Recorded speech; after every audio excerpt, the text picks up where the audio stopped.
ሰላም የተወደዳችሁ የእግዚአብሔር ቤተሰቦች ሰላም ለእናንተ ይሁን። ፓስተር እንድሪያስ ነኝ። ዛሬ ባለፈው የጀመርነው አንድ መልእክት ነበር። ያም ደግሞ እግዚአብሔር በስውርም በግልጽም ይረዳል የሚል መልእክት ነበርና እግዚአብሔር በስውር በግልጽም እንዴት እንደሚረዳን እንደገና ደግሞ እግዚአብሔር ደግሞ እንዴት ረዳት እንደሆነ ማወቅ እንዳለብን አይተናልና ከዛ የቀጠለ ደግሞ ሁለተኛውን ክፍል ደግሞ ዛሬ እናያለን። እግዚአብሔር ስሙ ይባረክና የእግዚአብሔር ቃል በመዝሙር 46 ቁጥር 1 ላይ ሲናገር እግዚአብሔር አምላካችን ረዳታችን ባገኘን በታላቅ መከራ ረዳታችን ነው አሉ። ክብር ለኢየሱስ ይሁን። እግዚአብሔር በታላቅ መከራ ምንድነው ረዳታችን ይላል። እንደገና ደግሞ ኢሳይያስ 41 ላይ ቁጥር 10 ላይ የእግዚአብሔር ቃል ሲናገር እኔ ካንተ ጋር ነኝና አትፍራ፣ አምላክ ነኝና አትደንግጥ፣ አበረታሃለሁ፣ እረዳሃለሁ ይላል። እኔ ካንተ ጋር ነኝና፣ እኔ ካንቺ ጋር ነኝና፣ አምላክህ ነኝና፣ አምላክሽ ነኝና፣ አትደንግጪ፣ አትደንግጥ፣ አበረታሃለሁ፣ ደግሞ እረዳሃለሁ ይላል። እግዚአብሔር ይባረክ። ስለዚህ እነዚህ ጥቅሶች በሙሉ እግዚአብሔር ረዳታችን እንደሆነ የሚያሳዩ ናቸው። በጣም ብዙ ጥቅሶች አሉና እንደገና በመዝሙር 121 ላይ ቁጥር 1 ላይ ዳዊት ምን አለ? ዓይኖችን ወደ ተራሮች አነሳው፣ ረዳቴ ከወዴት ይምጣ? ረዳቴ ሳለ ሰማይና ምድርን ከሰራ ከእግዚአብሔር ዘንድ ነው አለ። እግዚአብሔር ይመስገን። አሜን። ወገኖች እግዚአብሔር ሰዎችን የሚረዳ አምላክ ነው። እግዚአብሔር እኔና እናንተን የሚረዳ አምላክ ነው። ለምንድን ነው ይረዳል ካልን እግዚአብሔር የፍቅር አምላክ ስለሆነ። በቃ ባለፈው እንዳየነው እግዚአብሔር እኔና እናንተ ለምንድን ነው የሚረዳው ከተባለ እግዚአብሔር ስለሚወደን፣ እግዚአብሔር በልጁ በክርስቶስ ኢየሱስ በኩል ስላፈቀረን፣ እግዚአብሔር እኔና እናንተን ስለወደደን እግዚአብሔር ይረዳናል። እግዚአብሔር ስሙ ይባረክ። ስለዚህ እግዚአብሔር በስውርም በግልጽም ይረዳል። ክብር ለኢየሱስ ይሁን። እግዚአብሔር ለምንድን ነው የሚረዳን ካልን ሁኔታ ከሰው ኃይል በላይ ሲሆን እግዚአብሔር በዛን ጊዜ መርዳት ይወዳል። ችግሮቻችን ያጋጠሙን ነገር ያለንበትን ሁኔታ ከኛ ኃይል በላይ ሲሆን እግዚአብሔር በዛን ጊዜ መርዳት ይወዳል። ሁኔታ ከሰው ኃይል በላይ ሲሆን እግዚአብሔር በዛን ጊዜ መርዳት ይወዳል። ያ ብቻ አይደለም፣ እግዚአብሔር በአስገራሚ መንገድ እኔና እናንተን ይረዳል። በምንም አይነት ውስጥ ብንሆን፣ በምንም አይነት መንገድ ውስጥ ብንገባ እግዚአብሔር እኔና እናንተን በአስገራሚ መንገድ ይረዳናል። ክብር ለኢየሱስ ይሁን።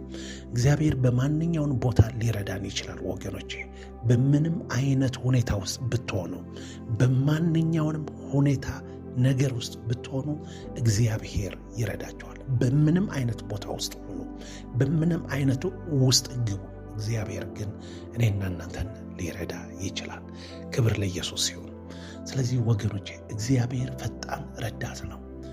ረዳት እንጂ ዝም ብሎ ሩቅ ሆኖ ቆሞ የሚያይ አምላክ አይደለም። ሃሌሉያ። ስለዚህ እግዚአብሔር ይረዳል። እግዚአብሔር ለምንድን ነው የሚረዳን የሚለውን አይተናል። በመጀመሪያው ክፍል ላይ እግዚአብሔር ለምን ይረዳል ስንል አንደኛ ያየነው ነገር ምንድን ነው? እግዚአብሔር የተጀመረውን መንገድ ለማስቀጠል እግዚአብሔር ይረዳናል ብለን አይተናል። ወደዛ ብዙ አልገባም ከሰዓት አንጻር።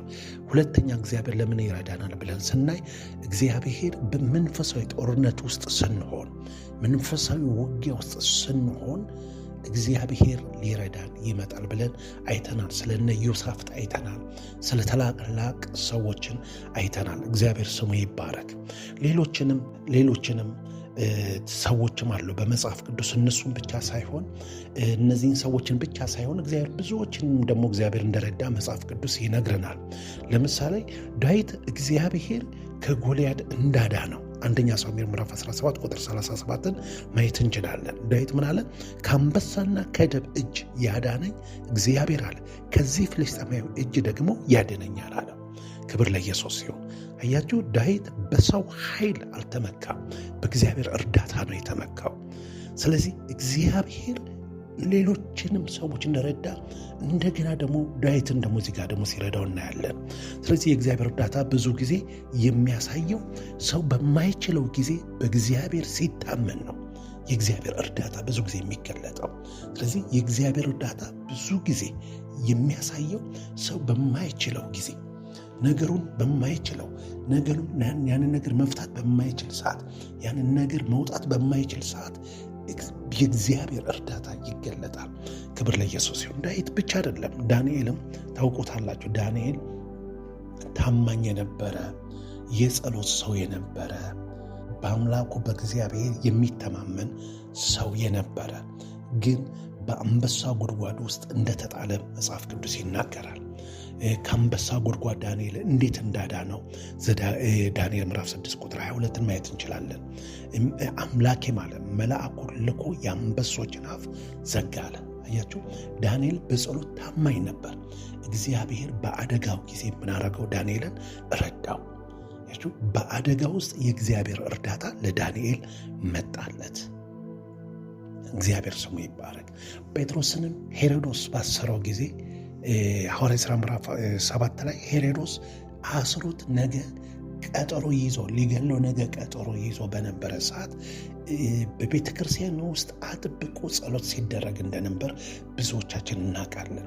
ሐዋርያት ሥራ ምዕራፍ 12 ቁጥር 7 ላይ ሲናገር እነሆም የጌታ መልአክ ቆመ፣ ብርሃንም በቤቱ አበራ፣ ጴጥሮስንም በጎኑ መታው፣ ጴጥሮስን ምን አድርጎ ይላል? አስነሳው ይላል። አያችሁ፣ ቤተ ክርስቲያን ሲጸልዩ እግዚአብሔር ጴጥሮስን አዳነው። ክብር ለኢየሱስ ይሁን። ጸሎት የእግዚአብሔር ኃይልና እርዳታ የሚገለጥበት መንገድ ነው። ስለዚህ ስለ ጴጥሮስ በቤተ ክርስቲያን አጥብቆ ሲጸልዩ እግዚአብሔር መልአኩን ልኮ እንዴት እንዳዳነው የእግዚአብሔር ቃል ይነግረናል። እንዲሁም ደግሞ አንድ እግዚአብሔር ሰው አለ ደግሞ ሕዝቅያስ በሁለተኛ ነገሥት ላይ ከጠላቶቹ እግዚአብሔር እንዴት እንዳዳነው የእግዚአብሔር ቃል ይነግረናል። ሁለተኛ ነገሥት ምዕራፍ 14 ቁጥር 35 ላይ ሰናክሬም መጥቶ በከበበው ጊዜ እግዚአብሔር እንዴት ሕዝቅያስን እንዳዳነው የሚናገር ክፍል ነው። ቁጥር 35 ላይ እንደዚህ ይላል። በዚያችም ሌሊት የእግዚአብሔር መልአክ ወጥቶ ከአሦራውያን ሰፈር 185,000 ሰው ገደለ። በማግስቱም ሰዎችም ሲነቁ ቦታው ሬሳ በሬሳ ሆነው አገኙት ይላል። አያችሁ፣ ሕዝቅያስ ከጠላቶቹ እግዚአብሔር እንዴት ነው ያዳነው ከተባለ የእግዚአብሔር መልአክ ወጥቶ በአሦር ሰፈር 185,000 ሰዎችን መታ ይላል። የከበባቸውን ሊያስጨንቅ የመጣባቸውን ነገር እግዚአብሔር ሕዝቅያስ ከዛ ነገር እንዳዳነው እግዚአብሔር ቃል ይናገራል። ንጉሡ ሕዝቅያስ ጸሎትን አደረገ፣ እግዚአብሔርም ሕዝቡን ምን አደረገ? አዳነ። ሕዝቅያስ ጸለየ። የመጣበትን ነገር በሙሉ ያንን ይዞ በጣም በሚጸልይ ሰዓት እግዚአብሔር መልአኩን ልኮ ሕዝቡን አዳነ። ክብር ለኢየሱስ ይሁን። ወገኖቼ ሁኔታ ከሰው ኃይል በላይ ሲሆን እግዚአብሔር በዚያን ጊዜ መርዳት ይወዳል። ክብር ለኢየሱስ ይሁን። ለዚህ ነው ዳዊት ምን አለ? ዓይኖቼን ወደ ተራሮች አነሳሁ፣ ረዳቴስ ከወዴት ይምጣ? ረዳቴስ አለ ሰማይና ምድርን ከሰራ ከእግዚአብሔር ዘንድ ነው አለ። እንዲሁም ሙሴንም ማየት እንችላለን። ሙሴ በቀይ ባህር እግዚአብሔር እንዴት እንደረዳው ዘጸአት ምዕራፍ 14 ቁጥር 13 ላይ ምን አላቸው? አትፍሩ፣ ቁሙ፣ ዛሬ እግዚአብሔር የሚያደርጋትን ማዳን እዩ አላቸው። ምክንያቱም ከኋላ ፈርዖን አለ፣ ከፊት ለፊት ቀይ ባህር አለ። ስለዚህ እግዚአብሔር ባህሩን ከፍሎ ሕዝቡን እንዴት እንዳዳነ መጽሐፍ ቅዱስን ማየት እንችላለን። ኤልያስም በረሃብ ጊዜ ደግሞ እግዚአብሔር እንዴት እንደረዳውም እሱንም ማየትም እንችላለን። እነዚህ ሁሉ የእግዚአብሔር ሰዎችን ማሳያቸው እግዚአብሔር እንዴት እነዚህን የእግዚአብሔር ሰዎችን እንዴት እንደረዳቸው ለማሳየት ፈልጌ ነው። አንደኛ ነገሥት ላይ ኤልያስም በረሃብ ጊዜ እግዚአብሔር እንዴት እንደረዳው አንደኛ ነገሥት ላይ ምዕራፍ 17 ላይ እንደዚህ ይላል። ቁጥር 6 ላይ ቁራዎችም ጠዋትና ማታ እንጀራን ስጋ ያመጡለት ነበር፣ ውሃም ከወንዙ ይጠጣ ነበር ይላል። ቁራዎች ጠዋትና ማታ እንጀራና ስጋን ያመጡለት ነበር፣ ውሃውንም ከወንዙ ይጠጣ ነበር ይላል። ክብር ለኢየሱስ ይሁን። ቁራዎች ጠዋትና ማታ ምን ያደርጉለት ነበር? እንጀራንና ስጋን ያመጡለት ነበር ይላል። ክብር ለኢየሱስ ይሁን። እግዚአብሔር በአስገራሚ መንገድ ይረዳናል። ሃሌሉያ። እግዚአብሔር በአስገራሚ መንገድ ኤልያስን ሲረዳው እናያለን። ዮናስንም እንደዚህ። ዮናስ በአሳው ሆድ ውስጥ በነበረ ሰዓት አጥብቆ በጸለየ ሰዓት በመከራ ያለ ወደ እግዚአብሔር ጮኽኩ ሰማኝ አለ። እግዚአብሔር ከአሳ ሆድ እንዴት እንዳዳነው ማየት እንችላለን። እግዚአብሔር ስሙ ይባረክ። ጳውሎስም በመከራ ሁሉ እግዚአብሔር እንዴት እንዳገዘው ሲናገር ምን አለ? በሁለተኛ ጢሞቴዎስ ላይ እንደዚህ አለ፣ በመከራዬ ሁሉ እግዚአብሔር ረዳኝ አለ። ምን አለ? በመከራ ሁሉ እግዚአብሔር እንዴት እንደረዳው ሲናገር እንዲህ አለ። ሁለተኛ ጢሞቴዎስ ምዕራፍ 4 ላይ ቁጥር 17 ላይ እንደዚህ ይላል፣ ነገር ግን መልእክቱ በእኔ አማካኝነት በሙላት እንዲሰበክና አሕዛብ ሁሉ እንዲሰሙት ጌታ በአጠገቤ ቆሞ አበረታኝ፣ ከአንበሳም መንጋጋ አዳነኝ አለ። አሜን። ጌታ በአጠገቤ ቆሞ ምን አደረገኛል? አበረታኝ፣ ከአንበሳ መንጋጋ ምን አደረገኛል? አዳነኝ አለ። እግዚአብሔር ስሙ ይባረክ። አያችሁ፣ እግዚአብሔር እነዚህን ታላላቅ የእግዚአብሔር ሰዎችን የማሳያችሁ እንደዚሁ አውቄ ነው ማሳያችሁ። ምክንያቱም እግዚአብሔር ያልረዳው የእግዚአብሔር ሰው የለም። ሁሉንም እግዚአብሔር የሚያገለግሉትን እግዚአብሔር ሰዎች እንዴት እንደረዳ ላሳያችሁ ፈልጌ ነው። ስለዚህ ዛሬም እግዚአብሔር እኔና እናንተን በስውርም ሆነ በግልጽ ምን ያደርገናል? ይረዳናል። ስለዚህ የመጀመሪያው መልእክታችን ምንድነው? እግዚአብሔር በምን መንገድ ነው ሊረዳን የሚመጣ ነው ያለን? አንደኛ የተጀመረው መንገድ ለማስቀጠል፣ ሁለተኛ መንፈሳዊ ጦርነት በምንሆንበት ጊዜ እግዚአብሔር ሊረዳን ይመጣል ብለናል እና በዚሁ አስታክኬ እነዚህን ትልልቅ የእግዚአብሔር ሰዎችን እግዚአብሔር እንዴት እንደረዳቸው በዛው አሳየዋቸው። የሶስተኛውና መጨረሻው እግዚአብሔር እኛ ሊረዳበት የሚመጣበት ሌላው መንገድ ደግሞ በተጨነቅን ሰዓት እግዚአብሔር ሊረዳን ይመጣል። በተጨነቅን ሰዓት እግዚአብሔር ሊረዳን ይመጣል። እግዚአብሔር እኛ ሊረዳን የሚመጣበትን ሌላው ነገር ስንጨነቅ ነው። መዝሙር 194 ቁጥር 19 ላይ እንደዚህ ይላል፣ በጭንቀት በተዋጥኩ ጊዜ አለ አጽናናኸኝ፣ ደግሞ አረጋጋኸኝ። አያችሁ፣ በጭንቀት በተዋጥኩ ጊዜ አለ። ዛሬ በጭንቀት የተዋጣችሁበት ጊዜ አለ ወይ? በምንድን ነው የተዋጣችሁት? ዳዊት ምንድን ያለ? በጭንቀት በተዋጥኩ ጊዜ አጽናናኸኝ፣ ደግሞ አረጋጋኸኝ አለ። እግዚአብሔር ይመስገን። ዛሬ እግዚአብሔርና እናንተን ሊረዳበት ከሚመጣው ሌላው መንገድ ደግሞ በተጨነቅን ሰዓት፣ በብዙ ጭንቀት። ዛሬ ሰው በብዙ ነገር ይጨነቃል። ሰዎችን እንጨነቃል። ነገን በማሰብ ስለ ኑሮ፣ ስለሚበላ፣ ስለሚጠጣ፣ ስለ ልጆች፣ ስለ ሕይወት፣ ስለ ስራ፣ ስለ ቢዝነስ፣ ስለ ጤንነት ብዙ ነገር ሰው ይጨነቃል። ግን የእግዚአብሔር ቃል እንደዚህ ይላል ፊልጵስዩስ ላይ ምዕራፍ 4 ላይ ከ6 እስከ 7 በነገር ሁሉ በጸሎትና በምልጃ ከምስጋና ጋር ልመናችሁን በእግዚአብሔር ፊት አቅርቡ እንጂ ስለ ማንኛውም ነገር አትጨነቁ። ከማስተዋል በላይ የሆነውን የእግዚአብሔር ሰላም ልባቸውንና ሐሳባቸውን በክርስቶስ ኢየሱስ ይጠብቃል ይላል። ሐዋርያ ጳውሎስ ምንድን ነው ያለው? ቁጥር 6 ላይ በነገር ሁሉ በጸሎትና በምልጃ ከምስጋና ጋር ልመናችሁን በእግዚአብሔር ፊት አቅርቡ እንጂ ስለ ማንኛውም ነገር አትጨነቁ አላቸው። አያችሁ፣ ጭንቀት ብዙ ጊዜ የሚመጣው እግዚአብሔርን ስንመለከት ሳይሆን ችግራችን ስንመለከት ነው ጭንቀት የሚመጣው። ልድገመው፣ ጭንቀት ብዙ ጊዜ የሚመጣው እግዚአብሔርን ስንመለከት ሳይሆን ችግራችን ስንመለከት፣ ችግራችን ላይ ስናተኩር፣ ችግራችን ስናብሰለስለው፣ ከችግራችን ጋር ረጅም ሰዓት ስንቆይ ለዚያ ነገር ለጭንቀት ይዳርገናል። ስለዚህ እግዚአብሔርን ሳይሆን ችግራችን ስንመለከት፣ እግዚአብሔር መመለከትን ትተን እግዚአብሔር ማሰብን ትተን ችግሩን፣ ሁኔታውን ማሰብና ማብሰልሰል ስንጀምር የዛ ሰዓት ጭንቀት ወገኖች ሕይወታችንን ይቆጣጠረዋል። ሌላው ደግሞ ጭንቀት ደግሞ የሚመጣው ደግሞ ሌላው ነገር አንደኛው ምንድን ነው ያለው? ጭንቀት ብዙ ጊዜ የሚመጣው እግዚአብሔርን ስንመለከት ሳይሆን ችግራችን ስንመለከት ነው ጭንቀት የሚመጣው።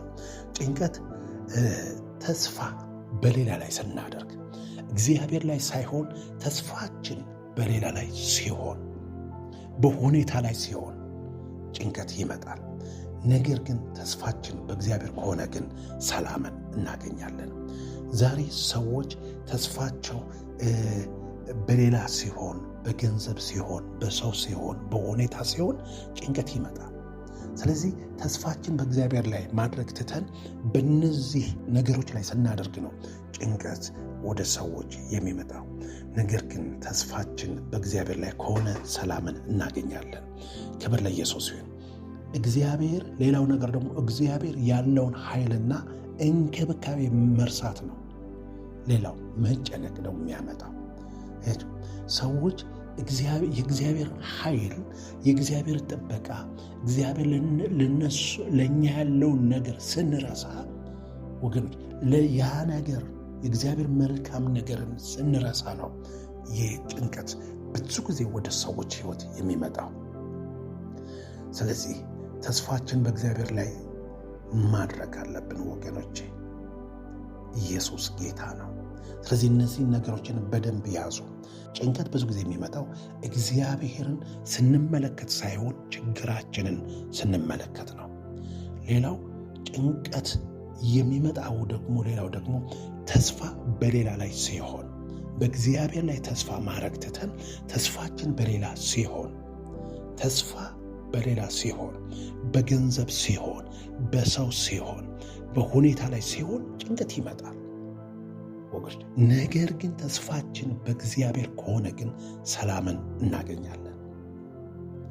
ሌላው እግዚአብሔር ያለውን ኃይል ወይም ደግሞ እንክብካቤ ስንረሳ የእግዚአብሔር ኃይል፣ የእግዚአብሔር ሁሉ ቻይነት፣ የእግዚአብሔር ሁሉ አድራጊነትን፣ የእግዚአብሔር ፈጣሪነትን፣ የእግዚአብሔር ሁሉ ቻይነትን ስንረሳ ወገኖቼ የዛ ሰዓት ጭንቀት ወደ ሰዎች ሕይወት ይመጣል።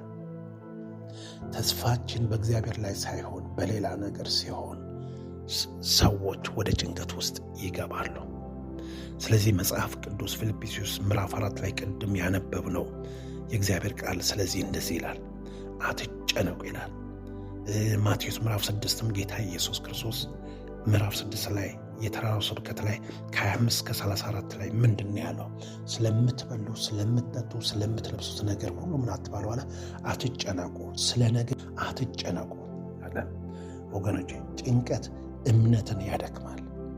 ጭንቀት የሚያመጣው ችግር ምንድን ነው ካለን እምነትን ያደክማል። እግዚአብሔር እንዳንታመን ያደርገናል። በእግዚአብሔር መታመንን፣ በእግዚአብሔር መደገፍን እንድናቆም ያደርገናል። ጭንቀት የእምነት ጠላት ነው። ይህንን በደንብ ማወቅ አለብን ወገኖች። ጭንቀት የእምነት ጠላት ነው። እምነትና ጭንቀት በአንድ ልብ ሊኖሩ አይገባም። አሜን። ኢየሱስ ጌታ ነው። እምነትና ጭንቀት በአንድ ልብ አይኖሩም። ስለዚህ ጭንቀት የእምነታችን ጠላት ነው። ሃሌሉያ። ጭንቀት ነገሮችን ደጋግመው እንድናስባቸው፣ እንድናብሰለስላቸው ያደርገናል ወገኖች። ስለዚህ በጌታ በኢየሱስ ክርስቶስ ስም ዛሬ እግዚአብሔር ከማንኛውንም ጭንቀት እግዚአብሔር ዛሬ ይገላግለናል። በመጽሐፍ ቅዱሳችን ላይ የተጨነቁ የእግዚአብሔር ሰዎችን፣ የተወሰኑ ሰዎችን ማየት እንችላለን። ቶሎ ብዬ ላሳያቸው። ለምሳሌ ንጉሥ ዳዊት፣ እንደ ልቤ የተባለው ዳዊት ፍርሃትና መንቀጥቀጥ መጣብኝ አለ። መዝሙር 155 ቁጥር 5 ላይ ምን አለ? ፍርሃትና መንቀጥቀጥ መጣብኝ አለ። ዳዊት ከጠላቶቹ ከንጉሥ ሳኦል ከችግሩ እንደተጨነቀ የእግዚአብሔር ቃል ያሳየናል። ነገር ግን ጭንቀቱን ወደ ጸሎት እንደቀየረው የእግዚአብሔር ቃል ይናገራል። ምን አለ? ፍርሃትና መንቀጥቀጥ መጣብኝ አለ። እግዚአብሔር ደግሞ ከዛ ከጭንቀቱ ደግሞ እንዴት እንዳወጣው እዛ ክፍል ላይ ማየት እንችላለን። ኤልያስንም ማየት ይቻላል። ኤልያስ በአንደኛ ነገሥት ምዕራፍ 19 ላይ እንደምታውቁት ኤልዛቤል የዛተችበትን ዛቻ ሰምቶ ነገ እንዲህ ያደርግብሃለሁ፣ ነገ እንዲህ አመጣብሃለሁ ባለችው ሰዓት ከኤልዛቤል ዛቻ በኋላ እንዴት እንደፈራ እንደተጨነቀ፣ ያ ብቻ አይደለም እንኳን መሞት እንኳን እንደፈለገ፣ ነገር ግን እግዚአብሔር እንዴት እንዳጽናናው፣ እንዴት እንዳገለገለው፣ ኃይል እንዴት እንደሰጠው የእግዚአብሔር ቃል ይነግረናል። በፈራ ሰዓት፣ በተጨነቀ ሰዓት አንደኛ ነገሥት 19 ቁጥር 4 ላይ ምንድን ነው የሚለው? በምድረ በዳ ውስጥ የአንድ ቀን መንገድ ተጓዘ ይላል። ወደ አንድ ክትክታ ዛፍ እንደመጣ ከስሩም ተቀምጦ ይሞት ዘንድ እግዚአብሔር ሆይ በቅቶኛል፣ እኔ ከቀደሙት አባቶች አልበልጥምና ነፍሴን ውሰዳት ብሎ ጸለየ ይላል። አያችሁ፣ እንደዚህ አይነት ማለት በእንደዚህ አይነት ጭንቀት ውስጥ ዳዊትም ገባ። በእንደዚህ አይነት ጭንቀት ውስጥም ኤልያስ ያ ትልቅ የእግዚአብሔር ሰው ሲሆን እግዚአብሔር ከዛ ከጭንቀቱ እግዚአብሔር ረዳ። ክብር ለኢየሱስ ሲሆን ሐናን ማየትም እንችላለን። ብዙዎቻችን የምናውቃት ሐና በነፍሷ ተመራ አብስታ በማልቀስ ወደ እግዚአብሔር እንዴት እንደጸለየች ሁላችን ይህን ክፍል እናውቀዋለን። ትዳር አላት፣ የሞቀ ነገር አላት፣ ነገር ግን ልጅ የሌላት ነበረች። ሐና የተናቀች የተጨነቀች፣ እግዚአብሔር ግን በጭንቀቷ እግዚአብሔር ለሐና ጣልቃ ገብቶ ከጭንቀቷ እንዴት እንዳሳረፋት መጽሐፍ ቅዱስ ይነግረናል። ኦ ሃሌሉያ! እንዲሁም ማርታም ሉቃስ ምዕራፍ 10 ላይ ስለ ማርታም ጌታ ኢየሱስ እንዲህ ሲል መለሰላት። ማርታ ማርታ አላት፣ ስለ ብዙ ነገር ትጨነቂያለሽ፣ ትታወቂያለሽ አላት። ማርታ በብዙ ነገር ምን ታደርግ ነበር? ትጨነቅ ነበር። በብዙ ነገር ትጨነቂያለሽ፣ በብዙ ነገር ትታወቂያለሽ፣ የሚያስፈልገው ግን አንድ ነገር ነው አላት። አያችሁ፣ እነዚህን ሁሉ የጠቀስኩላችሁ ሰዎች ተጨንቀው እንደነበር መጽሐፍ ቅዱስ የተጨነቁ የእግዚአብሔር ሰዎች እንደነበሩ ላሳያችሁ ነው። ግን እግዚአብሔር ግን ለተጨነቁበት ነገር ጣልቃ ገብቶ ደግሞ እንዴት እንደረዳቸው ያ ክፍል ላይ ማየት እንችላለን። እግዚአብሔር ስሙ ይባረክ። ስለዚህ እግዚአብሔር እነዚህን ሰዎች በጭንቀታቸው ረዳቸው። ክብር ለኢየሱስ ይሁን። አገዛቸው። ዛሬ ለተጨነቃቸው እግዚአብሔር በጭንቀታቸው ይረዳቸዋል። እነዚህ ታላላቅ ሰዎች አሁን የጠቀስኩላችሁን ሰዎችን እግዚአብሔር እንደረዳ እናንተ በጭንቀት ውስጥ ላላችሁ እግዚአብሔር ይረዳቸዋል። ኦ ሃሌሉያ! ስለዚህ ወገኖች የጭንቀቱ መፍትሄው ምንድን ነው? ይህንን ልበልና ልጸልይ።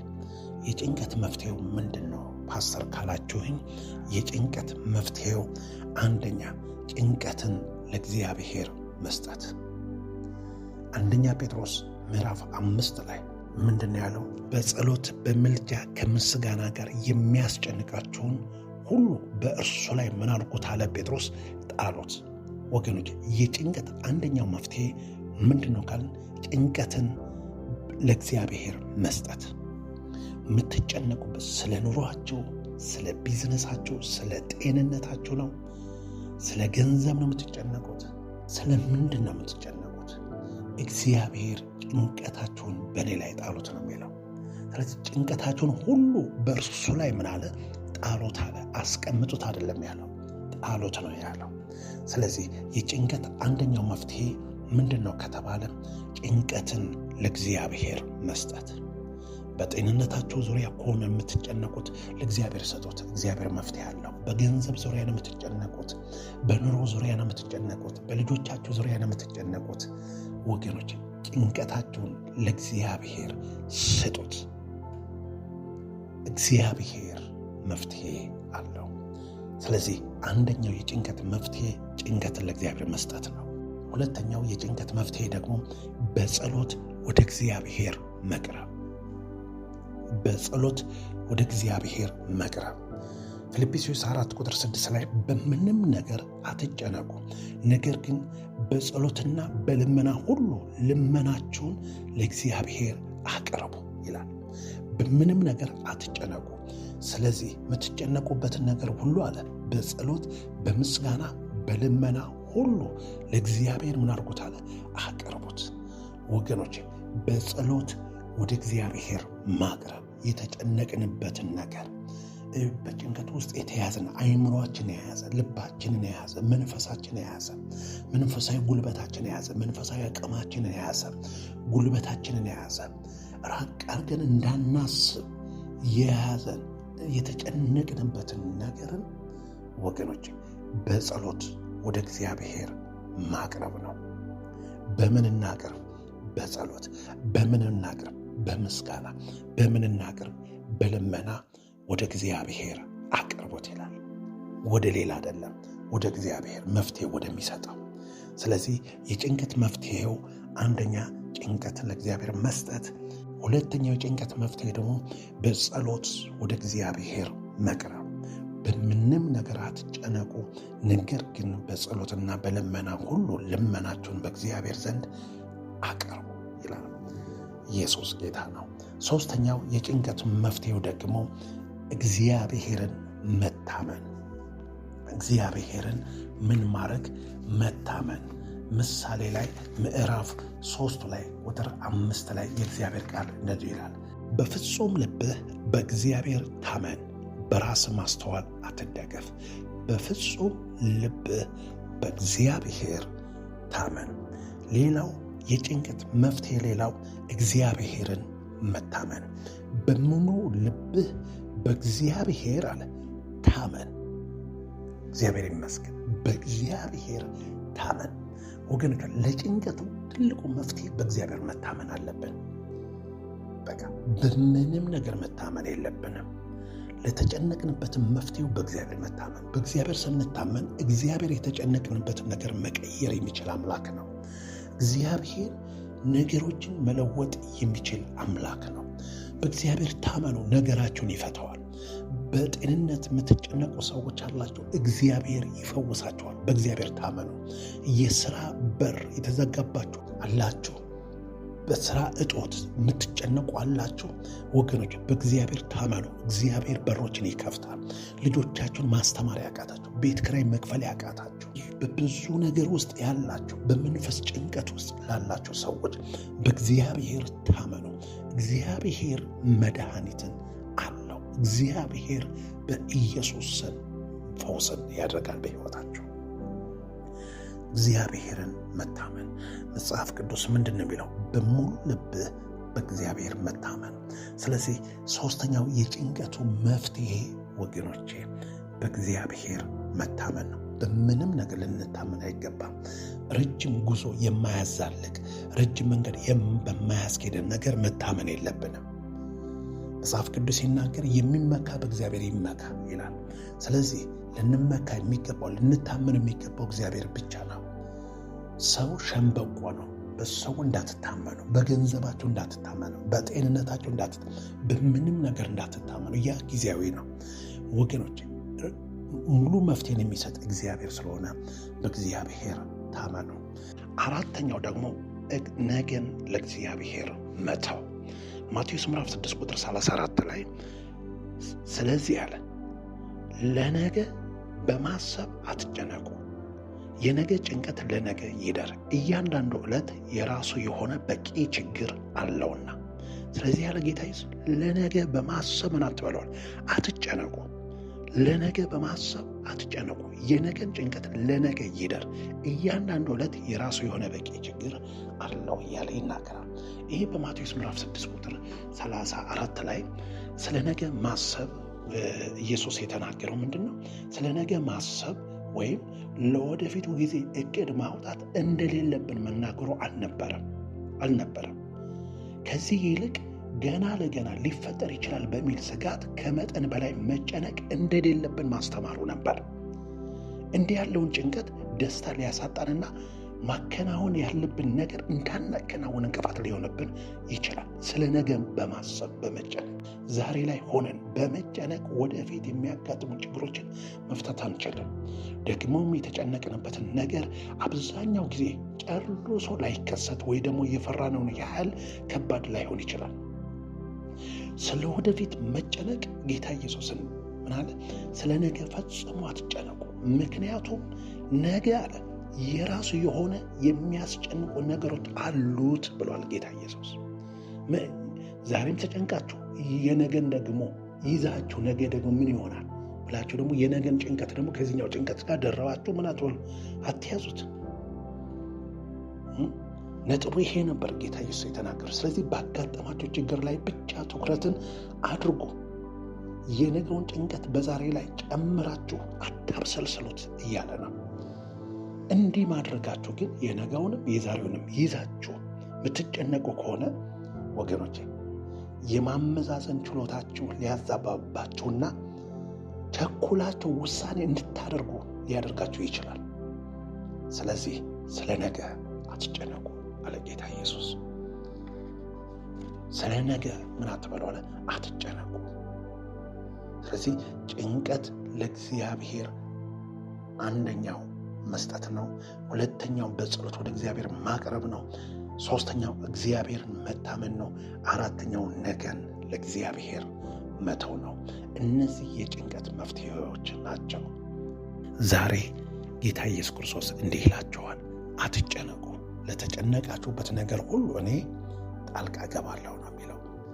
አሜን። ለተጨነቃችሁበት ነገር ሁሉ የእግዚአብሔር እርዳታን ታያላችሁ። ያላችሁበትን ነገር እግዚአብሔር ያውቃል። ያላችሁበትን ሁኔታ እግዚአብሔር ይመለከታል። ጌታ ኢየሱስ ክርስቶስ እንዲህ ይላል፣ አትጨነቁ። ሃሌሉያ። ዛሬ እኔም እጸልይላችኋለሁ፣ እንጸልያለን። በጌታ በኢየሱስ ስም እግዚአብሔር አባት ሆይ ዛሬ በጭንቀት ውስጥ ያሉትን እንድትጎበኝ እጸልያለሁ። በጭንቀቱ ውስጥ ያሉትን ወንድሞቼን፣ እህቶቼን፣ አባቶቼን፣ እናቶቼን፣ ወጣቶችን እግዚአብሔር ሆይ ዛሬ በጭንቀት ውስጥ ያሉትን እግዚአብሔር ሆይ ዛሬ እንድትጎበኛቸው ጸልያለሁ። ዛሬ እንድትጎበኛቸው ጸልያለሁ። በጭንቀት ውስጥ ያሉት እንድትጎበኛቸው ጸልያለሁ። በጤንነታቸው ዙሪያ የሚጨነቁ፣ በስራ ዙሪያ የሚጨነቁ፣ በቢዝነስ ዙሪያ የሚጨነቁ እግዚአብሔር ሆይ በኑሮ የሚጨነቁ፣ ስለሚበሉ ስለሚጠጡ የሚጨነቁ፣ ስለ ነገ በማሰብ በሚጨነቁ ላይ ሁሉ ዛሬ በኢየሱስ ስም ያንተ ጉብኝት በኢየሱስ ወደ ቤታቸው እንዲመጣ፣ ያንተ ጉብኝት ወደ ስራቸው እንዲመጣ፣ ያንተ ጉብኝት ወደ ጤንነታቸው እንዲመጣ፣ ያንተ ጉብኝት ወደ ልጆቻቸው እንዲመጣ፣ ያንተ ጉብኝት ወደ ህይወታቸው እንዲመጣ በኢየሱስ ስም ጸልያለሁ። አባት ሆይ ዛሬ በጭንቀት ውስጥ ያሉትን እንድትጎበኛቸው ጸልያለሁ። በጭንቀት ያሉትን ወንድሞችን፣ በጭንቀት ያሉትን እህቶችን ዛሬ እንድትጎበኛቸው ጸልያለሁ። በጌታ በኢየሱስ ስም መከራቸው፣ ችግራቸው ወደ መልካም ምስክርነት እንዲቀየር ጸልያለሁ። ወደ መልካም ምስክርነት ይቀየር በኢየሱስ ስም። ወደ መልካም ምስክርነት እንዲቀየር ጸልያለሁ። ቅዱስ አባት ሆይ እንባቸው ወደ ደስታ ቀይረው። እንባቸው ወደ ደስታ ይቀየር። እንባቸው ወደ ደስታ ይቀየር። እንባቸው ወደ ደስታ ይቀየር።